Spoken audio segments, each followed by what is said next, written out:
Alright guys, welcome to the channel, Lynn's Smiles, where we like to talk about books because literature makes us smile. Okay, so today we are doing my May TBR video. So my books that I'm going to read, or try to read, in the month of May. I have 4 on this list. All of my TBRs pretty much follow the same format when I pick out books to read for the month. I pretty much stick to 1 classic, 1 popular, and 2 randoms that I'm just kind of in the mood for, and pick up at random intervals. So any of those are subject to change. I'm probably going to stick with the books that I picked out, other than maybe one of them. We'll see. So I was going to say without further ado, but everybody always says that, so I'm not going to say that.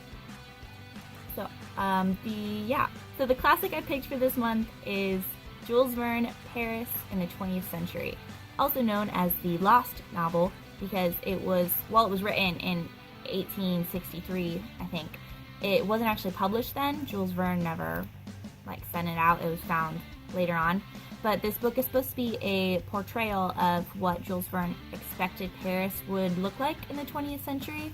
It's supposed to be hauntingly accurate, and that just sounds really neat with all the books I'm reading right now. I just read Fahrenheit 451, which is set in the future and is kind of scary to what we are doing now, and then The Handmaid's Tale, and so this just felt like it would go really well. Plus I love Jules Verne, who doesn't? So that is the classic that I'm going to try and read this month. Yeah. The popular and the community book that I have picked out for this month, which I'm really late jumping on the bandwagon here, so try not to judge me too much, guys. And that is Six of Crows by Leigh Bardugo. Yay! If you haven't heard of this book already, I don't know where you've been in the booktube community, because it's huge.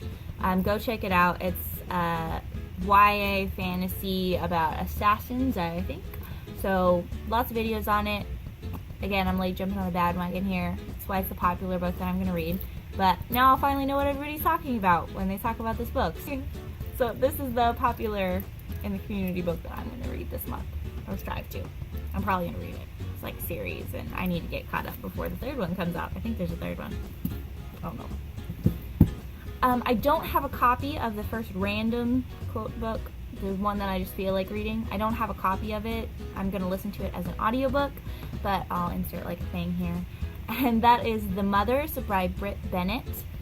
This was published last year in October, so it's relatively recently published. It is Brit Bennett's debut novel. It's her first book.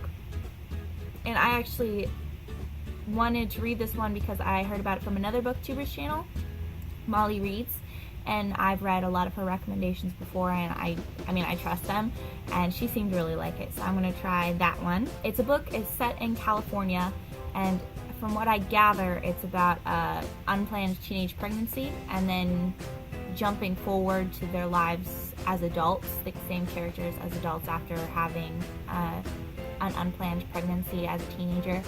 So that's basically the premise. It sounds really interesting. It's gotten really good reviews.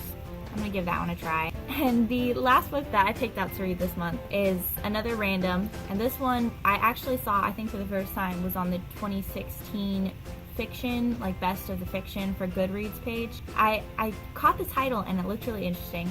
And the fact that it was a nominee for the Best Fiction 2016 said something, I think. But then I kept passing it in the library, and every time I passed this title, it jumped out at me.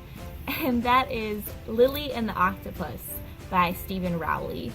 And I don't really know what this book is about, apart from the fact that it has a catchy title, and I read the first sentence of the Goodreads summary. It's one of the big reasons that I wanted to try it out. And here, I'm going to read it to you guys. Ted, a gay, single, struggling writer, is stuck, unable to open himself up to intimacy except through the steadfast companionship of Lily, his elderly dachshund. Now, if that doesn't sound like an adorable and unique beginning to a story, then I don't really know what is. So yeah, I don't really know what this book is about other than that, but that sounds good enough for me. So I'm going to try this one out too. I will let you know how it goes. So that's what I'll be reading this month. Let me know if you guys have any recommendations for me, or if you've read these books, if they're good. Just go ahead and leave me a comment below. Please like and subscribe if you haven't already and you want to see more videos like this. And I will see you guys next time. Bye, y'all.